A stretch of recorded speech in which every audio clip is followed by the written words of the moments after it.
So, hi, I'm Abigail, and on this channel I talk about things that remind me of Black Mirror.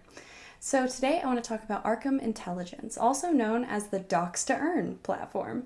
The full scale of what occurred and over what period remains known only to Arkham. Dubbed Docs to Earn, Arkham Intelligence is a cult-connected group of elite hackers that perform private consultations in which they'll make your dreams come true. Whether it's legal, safe, ethical, that's all irrelevant. In the world of crypto, there's one fundamental component, and that's anonymity. But at Arkham, they are dead set on de-anonymizing anyone for a price. Arkham, some critics are calling the platform a Docs to Earn. I haven't seen a live roasting of a project like this.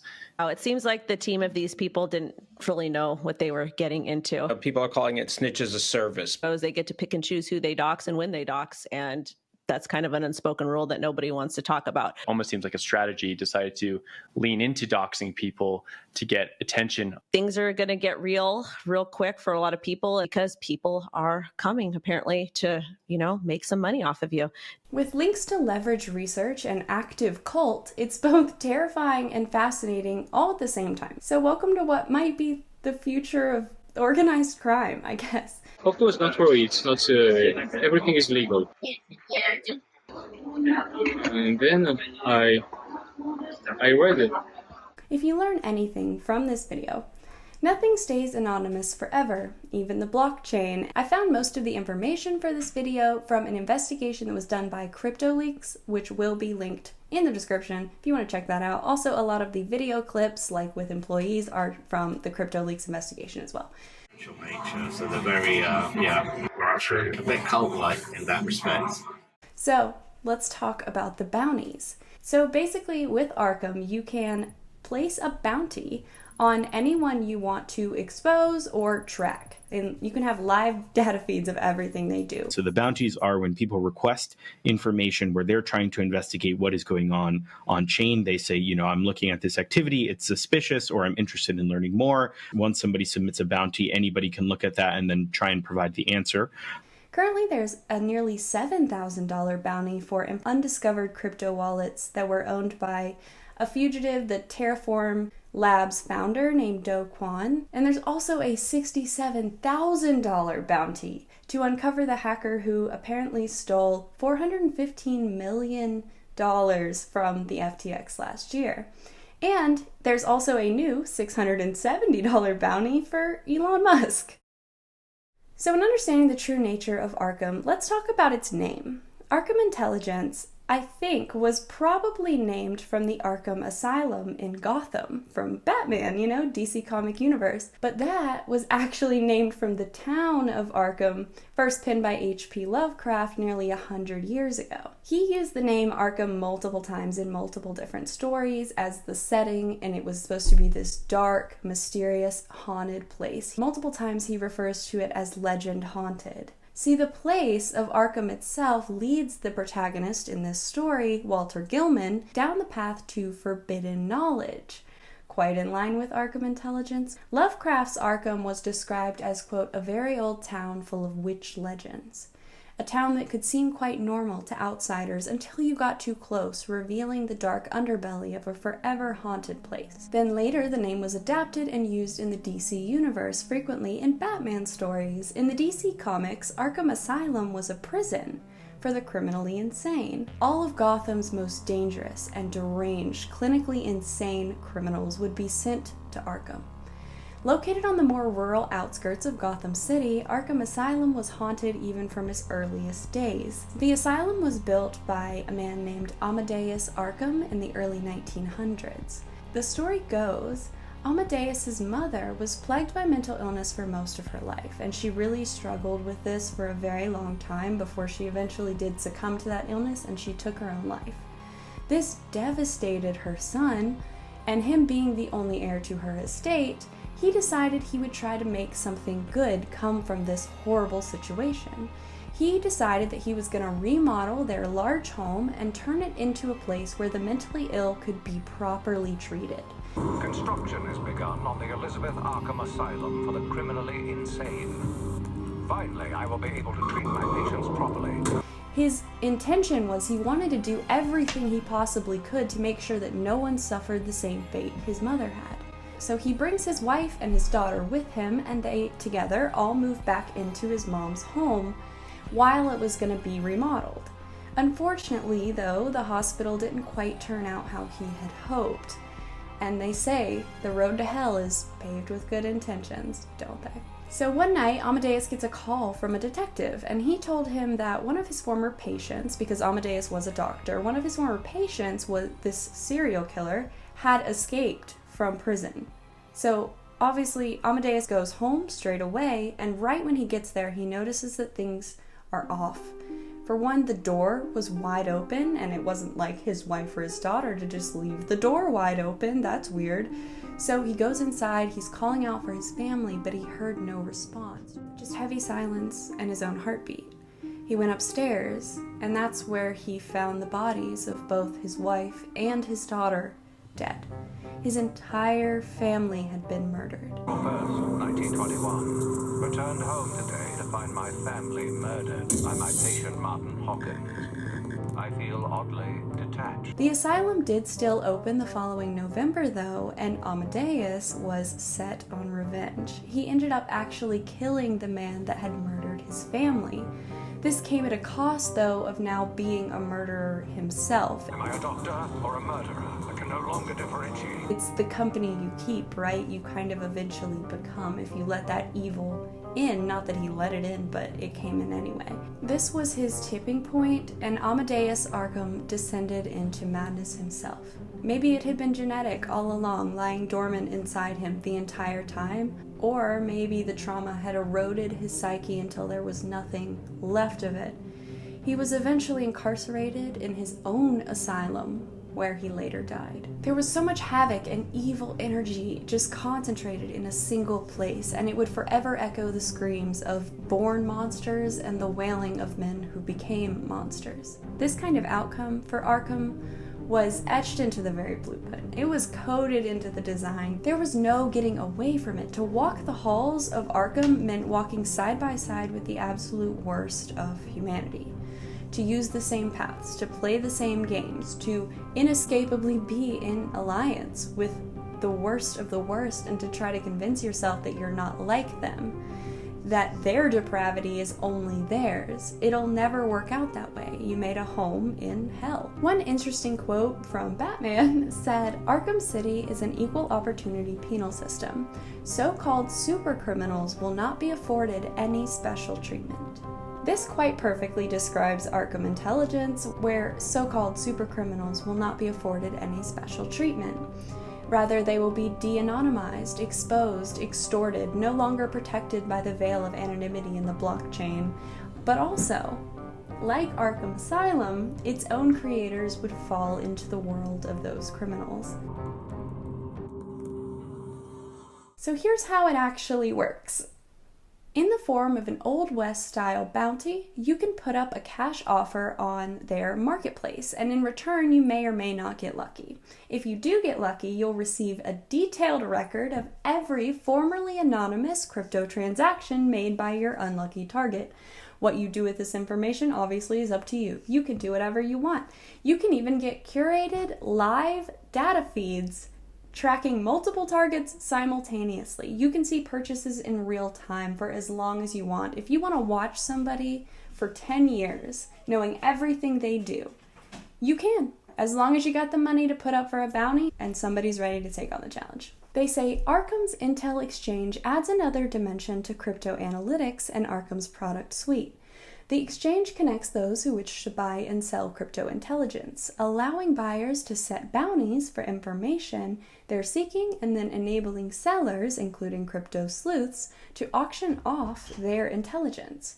Powering the exchange is Arkham's native token, ARKM, which users can trade for information, such as entity labels, hacker tracking, and curated data feeds. There would be obvious benefits in this for law enforcement, governments, CIA, sure, catching criminals and terrorists via detailed reports of every secret transaction they've ever made, every hush payment, every service bought, every dollar cleaned, and now all visible in plain text and even linked to their Twitter account. But it would be like stupid to assume that they're only going to dox people who deserve it. They'll dox whoever you pay for, and given not only the history of Arkham, which I'll tell you about, but also who its investors are, it bears a starking resemblance to Gotham's worst. They'll lie, cheat, and steal to get paid. They'll silence anyone who tries to leave, and I'll show you video proof of that. The potential for extortion is obviously off the charts, and the service that they provide would be obviously of great interest to some very powerful people. Well, that's exactly what it is. It's of great interest to Peter Theil. For one, according to its white paper, Arkham provides a platform that systematically analyzes and de-anonymizes blockchain transactions, so showing users the people and the companies behind blockchain activity. In July of 2023, the company actually launched the first on-chain intelligence marketplace, where users can buy and sell intel or information related to specific crypto wallet addresses. It's like a swap meet or like a flea market, but instead of, homemade jams and dream catchers, it's just information, all kinds of valuable information, whatever would be worth something to somebody. And typically, that information that's worth something to somebody is not the kind of information you would want that person to have. You know what I mean? It's not just your balance. It's every transaction you've ever made that for whatever reason needed to be anonymous in the first place. Not only do they have a record of all your history of transactions, but they can watch it in real time and you won't know any different. If you think this isn't a big deal, you probably don't realize the value of information or the lengths that people will go to in order to conceal certain information. This kind of intel and power can turn a decent man into a murderer overnight. It's the most valuable thing you can have. It's pure power. Blockchains use what's called cryptographic techniques, which are like digital signatures and hash functions to chain transactions together. So this way, every transaction is connected to the one before it and the one after it. And then if you edit or change anything on the chain, you would have to change everything following that, which is effectively impossible to do. Identities on the blockchain are for the most part anonymous, and further, you can use mixers and things like that to increase the anonymity of your transactions if you want to. But Arkham's software analyzes patterns in blockchain activity to cluster addresses and then tie them to the real individual behind it. This completely compromises anonymity and it enables live tracking, which is a big deal, and I think maybe the loss of privacy definitely outweighs the benefits. But what do I know? So they use what they call Ultra, which is an AI-powered algorithmic address matching engine. It's used to draw out information from basically the entire internet activity, like all of the activity online, period.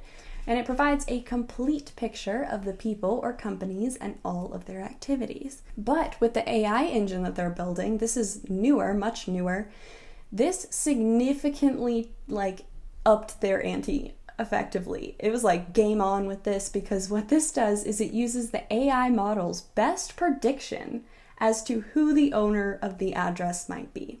So they're not even doing it anymore. They've got an AI doing it for them that's just like, we think it's this. There are also concerns that Arkham's algorithms could wrongly accuse innocent people. Their criteria for what they do and how they do it and why they do it and who they do it to, nobody knows. It's all super unclear. Best of luck to you finding out. So with links to Leverage Research, which is a seriously fucked up cult that I did make a video about a couple weeks ago, and the fact that it was funded initially by Peter Theil and Tom Draper, this is nothing short of the work of real supervillains, which is why I think that the Batman side note was so relevant here, right? The brief history of Arkham is as dark and disturbing as Tim Draper's eyebrows, and that's saying a lot. As H.P. Lovecraft wrote, Arkham's history ought to hint at things that back up what I've told you and what I'm going to tell you. It was summer 2021, and at that time, Arkham was not officially anything. They were based in an unknown outfit on the outskirts of the countryside in Austin, Texas, with only one employee, just the one guy in Texas. its founder, Miguel Morels. Miguel had been recruited by the leverage research cult at only 17 years old, so they used the then teenager to build a cryptocurrency network called Reserve, which this was going to be used to funnel money back into the cult and then fund their research, their deranged so-called research, okay? Their reasons for recruiting Miguel and, how he ended up in this field don't take away from the fact that he is extremely smart and talented. Obviously, it's extremely impressive to build an entire cryptocurrency before you can even legally drink. It sucks that you did it for the modern Charles Manson, but it's still impressive. Then, on June 28th of 2021, the then unknown shadow organization that was Arkham Intelligence published its first, and what would be its last ever, report. And they called this the Arkham ICP report. That was an ordered hit piece on what's called the Definity Foundation. So the Definity Foundation is a Swiss nonprofit, a big player in the crypto space. They had just released the Internet Computer Blockchain. It was this big thing that they were releasing, and then they just released their ICP tokens, hence the name of the report. But this report that Arkham wrote was commissioned by somebody. It was a hit piece full of lies, full of false information, and the report explained that the Definity Foundation, they'd actually scammed everyone. It was just a big old scam. The report said that they'd conducted a well-known crypto scam called a rug pull. This token, called Internet Computer, or ICP, grew to be as large by market cap as financial companies such as PayPal, MasterCard, or Bank of America, and has since lost over 90% of its value. It appears that this was not a coincidence or accident, but was a case of misconduct by those who seem closely connected to ICP and who've been dumping billions of dollars of ICP while smaller supporters in retail have been left in the dark, watching their investments tank. If the available data and our analysis is accurate, we should be asking questions about what could be one of the most extreme cases of investor mistreatment in the history of crypto markets and financial markets overall. Now, normally a report like this from an unknown organization by some unknown guy would have just faded into obscurity and nobody would have paid attention to it or, cared. It would have been about as infamous as any Reddit post. But alas, it didn't quite go down that way thanks to Andrew Sorkin. See, the report was published in 2 separate articles in the New York Times. So Miguel's report, this completely false commissioned hit piece, was published in 2 separate New York Times articles. The ICP thing was just made sense to research at the time. Yeah, it was in the New York Times. Which presented this report by Miguel and this unknown company as being like a super reputable, respectable source that they had verified. Not true. But this report that Arkham wrote was commissioned by somebody who had it out for somebody or somebody who wanted something. Either way, it was a hit piece full of lies, full of false information. The common good. No, I think they had been paid by the clients to generate them. We published it, and it was a good opportunity to get some attention. And also, I believe, so I wasn't there at this time, but I believe there was a client who was paying to look into that among other crypto projects that had. In the CryptoLeaks investigation, they said, quote, by legitimizing the report, the New York Times caused tremendous damage to the reputation of the project, which means the ICP tokens, the Definity Foundation, and its leaders, and harmed its ecosystem. Arguably, this led the ICP market cap to devalue by tens of billions of dollars more. It is unknown why the New York Times chose to promote the Arkham ICP report, given its origin and content, which clearly made it an illegitimate source of information. So the report was clearly commissioned to defame Definity, but that wasn't like the main reason they did it. It wasn't really ever about Definity or ICP tokens or scams in general. It could have been any company, any token. It was likely actually a market manipulation effort by some insiders who had shorted ICP tokens and then made millions by creating a narrative that would tank the price of the tokens that they had already shorted. So it's kind of like betting on a horse, betting at the race, you're betting at the horse races, you're like betting on this one horse is going to lose the race, and then you go behind the scenes and you break its leg. and then you profit, right? Easy done. This is absurdly illegal, but like whatever. Now you can see here Jonah Bennett talking about the Arkham ICP report. What do you believe to Arkham? What do you mean? What are you getting from it? What is Arkham gaining from it? Little proof. Well, they'll charge for the report. Exactly. Yeah. So that's how they make their money. I mean, I think they had been specifically hired for this one. It wasn't that they were just randomly scanning blockchain and found it. They were being hired by some disgruntled users. I believe disgruntled users or investors in the token that they were analyzing. From Crypto Leaks, they said, on spy video, we record associates and team members saying that the Arkham ICP report was produced to order as a hit piece. The likely aim was to harm the reputation of the Internet Computer Project and thus cause the price of the ICP token to drop. The Arkham ICP report was inexplicably published in concert with the New York Times, which apparently failed to check its source. I believe they did check their source. I think he knew exactly what he was doing. I don't know if he did it by force, but either way, that this indicates the involvement of a powerful third party that we predict will be revealed in due course. You said you have an intern? You have one? Yeah. American one? Yeah, we have a few. Yeah. Can you mention their names or it's... We have, so... I'm trying to think if I can. The main one would be Tim Draper.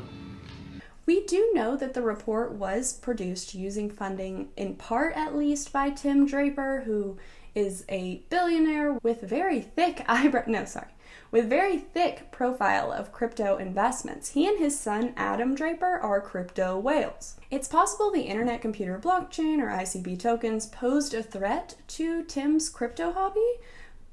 So he had some motive, and he had the means, absolutely, but it seems too simple in my opinion. I don't think it was that simple, considering what Arkham has become. Yeah, absolutely. So it's, the case was this. I think they run things in a bit weird manner.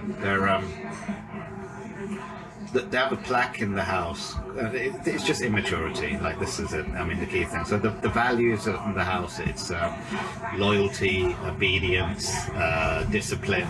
It's very, so they run it as like some kind of a chapter. So like believing that they're of the highest spiritual nature. So they're very, a bit cult-like in that respect. It was, coincidentally, after the report that the Arkham Intelligence team happened to come into a substantial amount of money. It was like a miracle. Like, I don't know, they found a lamp, they rubbed it, Genie came out, he said, "What do you want?" And they said, "Billions of dollars." And he was like, okay. Miguel and Henry Fisher, who was also connected to Leverage Research, also recruited super young. Either way, Miguel and Henry Fisher would take the roles of CEO and CTO. They move into a luxury mansion in Chelsea, London, costing $43,500 per month. That's like as much as some people make in a year. And they were paying that per month. And they came from like this place. Overnight, right after the report. It was the weirdest coincidence. Yeah. So that's how they make their money. I don't know. They, and by they I mean Miguel, went on a luxury shopping spree with a ton of newfound cash. After moving to London last week, he asked me and Ema to help style him. We got my boy Miguel here. New York City is a crypto fucking god. First time, right? I don't think I would ever buy this by myself, but that's why you get the fashion. Yeah, okay. I like it. The Chelsea mansion would become sort of like a blockchain black site, something like a hacker house, one that had all the comings and goings of an organized crime ring. There were stuffed duffel bags that began to arrive at the property by taxi, which contained God knows what. In the recording below, you can see Miguel with his Eastern European security guards, and they're like looking up and down the road nervously as the duffel bags are shuffled inside. Miguel Morels would sometimes be seen personally arriving carrying his own mysterious duffel bags, accompanied by his own bodyguard. And again, they both look around really nervously until they're off the street. Piece of advice, Miguel. If you're being sus, try to look less sus. I don't know, use like an Amazon Prime box or something? What are you doing? Have you never seen Ozark? See, Miguel is obviously extremely smart. He's extremely well-spoken. He's a great writer and obviously very technically talented, but he's also extremely young to be a crime boss. So maybe we'll chalk it up to a learning experience for him. He's like a crime boss intern. So mistakes happen, right? Act natural, Miguel. Damn. Now, the doxing and intelligence features wouldn't come for another year after the report was published. That's because Camille, who was the one that found the initial exploit that allowed them to do this, wouldn't actually join the company until a year later. They recruited Camille, and I cannot pronounce his last name. I've tried, I'm so sorry, I just will botch it, so I'm not going to try, but I'll have it on the screen. They recruited Camille in June of 2022. Yes, so it was a full stack engineering role. I was mostly responsible for the front end side because it was where I had the most competency relative to the rest of the team. But I also worked on the backend side with writing the API, the writing code for the database. Generally, if you look at a video of the product, much of what you see has been done by me. But then the leaders were Henry Fisher and Miguel Mora, boss babies, right? They approached him with a demand, or they said it like a request, but it was a demand. And they instructed him to open accounts in Binance and FTX, which are the two biggest crypto exchanges, under his name that would be used by Arkham Intelligence. Sound familiar? I'm a little inclined to believe that the defamation report might have started the same way. Miguel was probably approached by some leaders to publish a report in his name that would be actually used by Arkham, right? Either way, back to Camille. Camille is a genius. He's genuinely extremely smart. And Camille finds this back door. See, there was this secret security probe at Binance, and this exposed this technical backdoor that allowed him to de-anonymize Bitcoin addresses. There was a security problem at Binance. You could very easily de-anonymize addresses. That is, get the email addresses linked to Bitcoin address, for example. He was made to open accounts and then asked to authorize a series of transactions. And he said, okay, as long as I don't end up in jail, right? He was a little bit on the fence about it, but he did it. And the team spent the entire night extracting as much information as they possibly could, just in case Binance realized and fixed, the backdoor exploit they'd found. And you just had to send the smallest amount of cryptocurrency. Since they didn't know when this security would be fixed, security problem would be fixed, that's why they wanted to do it in the night immediately as soon as they learned. The problem was that my name was associated with it. Yeah, but I knew it and they put you on the spot. Yes. And they did it, and if something went wrong, then they would use your name. They told me that they would pay for the lawyers. Camille was nervous, though, because he knew he was breaching terms of service, so he went to the CTO, Henry Fisher, and confronted him about it. And this is actually illegal, what they were doing. This is not legal, you can't do this. Well, Henry responded to his concerns, and he said, quote, "Yes, it could be interpreted in an illegal way, but if I was in your shoes, I would do it anyway." End quote. So it could be interpreted in an illegal way. An illegal way meaning the law? Either way. They go on to find an exploit in FTX as well.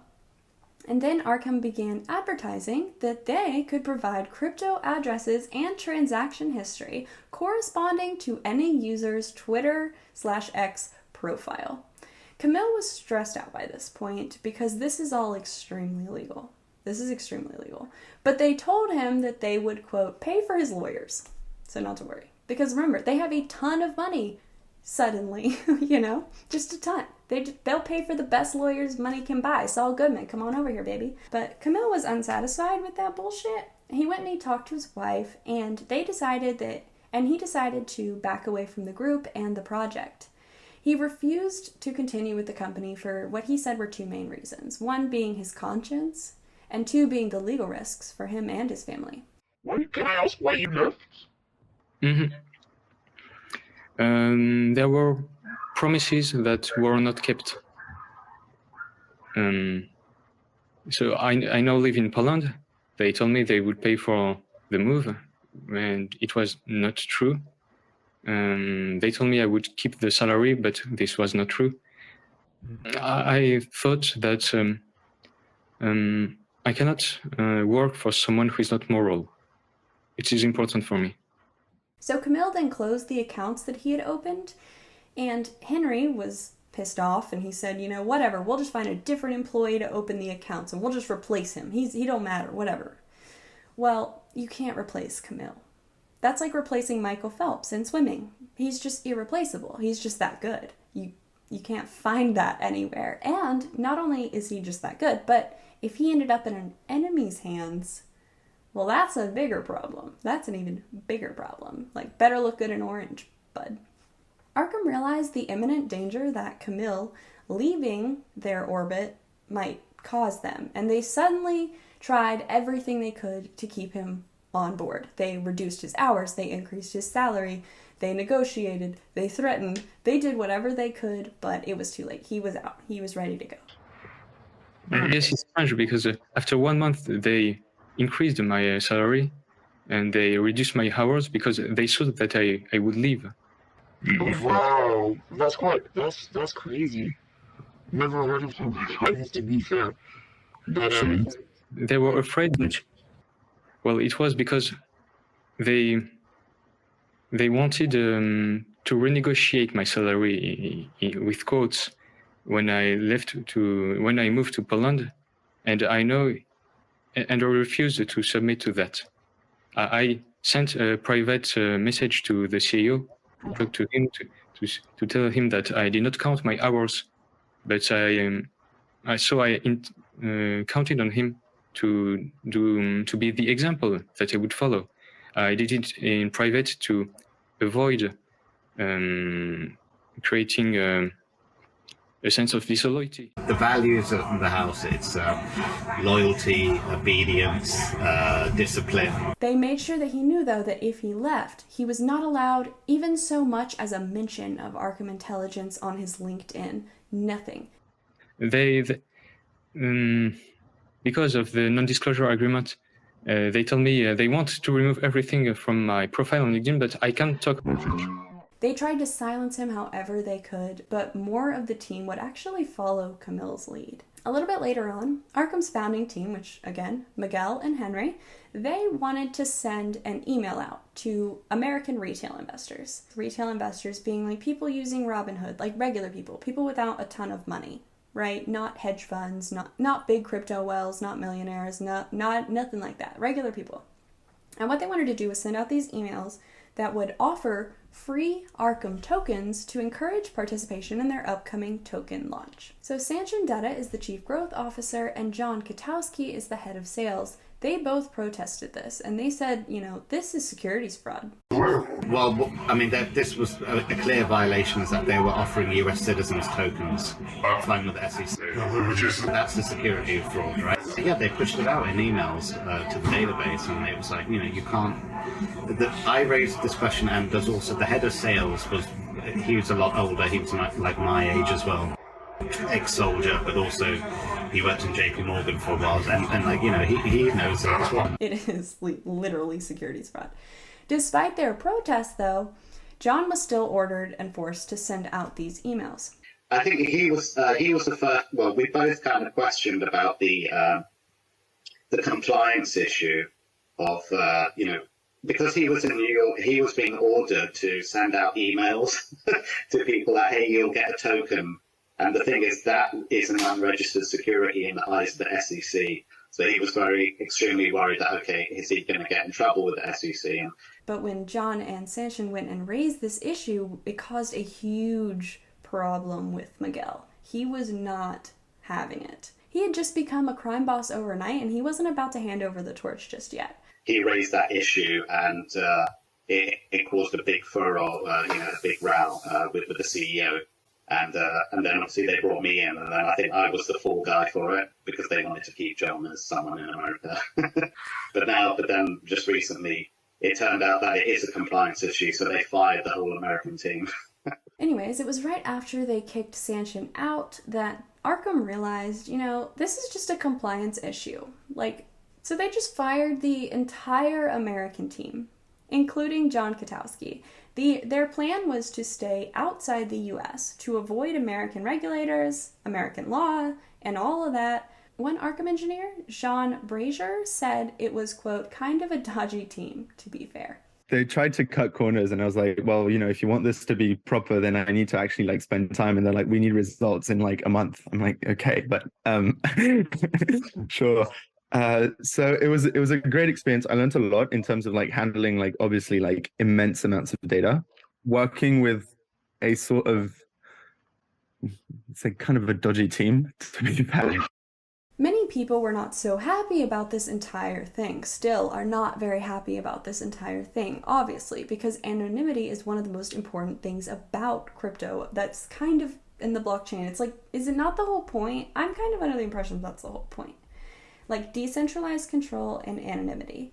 Without it, it's no different than any other regulated currency. Miguel defended what they do and defended Arkham Intelligence on Twitter, saying, quote, "You are literally making transactions which you are broadcasting to a decentralized network of millions of people, all of whom can look on-chain in order to see which transactions are being broadcast. Speed, ease of use, actually owning your own assets, being able to make cross-border payments instantly, these are all amazing reasons for using cryptocurrency. Trying to be completely anonymous is not one, and this is something that many people do not understand." Which, there's so many problems with this response, but one of them, if being anonymous didn't matter that much or wasn't one of the most important things, then why is everyone mad at you, Miguel? Why is anyone paying you in the first place? Obviously, if they could just look on chain and see what time somebody made a payment and then find out what Donald Trump's been doing on the weekend, they would.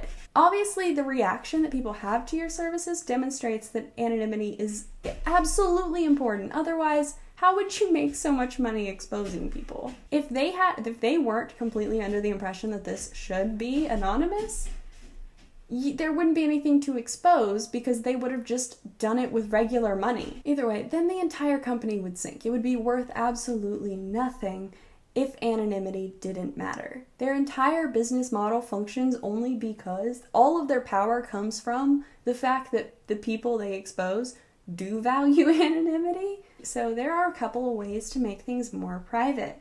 You can use mixers, like for instance Tornado, but that's been blacklisted by the US government because unfortunately North Korea was using it to fund stuff. I don't know. Either way, that's been banned. There was also Zcash, I think. There are ways, but either way, I don't think these people, Peter Theil, Miguel Morels, Henry Fisher, I don't think they should profit off of your private information. Miguel said, quote, "The main customer of Arkham is traders. It's hedge funds. It's people making money off information about who's buying and selling large amounts of a particular token." He said, "Nobody's going to be posting info about somebody's dog. Nobody cares, nor is it going to get approved." Which may or may not be true, but that speaks even more to my point. I don't think anyone should profit off of your private information, but I especially don't think that hedge funds should profit off of it. The last people that need to be profiting off of shit is hedge funds. And also, not to mention, that's not true. That's just a fucking lie. The main customer of Arkham is hedge funds. That's not true. That is not true. Are you kidding me? Do you think we're all stupid? Do we think that you're just sitting there day trading, Miguel? No, you're exposing people that you're getting paid substantial amounts of money to provide information that can be used for leverage. And you were recruited by literally leverage research. It's all power, really. Jean's quote of "kind of dodgy" is obviously putting it lightly. So that's all for this video. I just thought this was super interesting and I wanted to talk about it. Thank you for watching if you're still sticking around, and please subscribe if you like me or like this or whatever, and also follow me on Twitter if you want to. The links will all be in the description. Thank you so much and have a good day. Be safe out there, okay? And yeah, all right.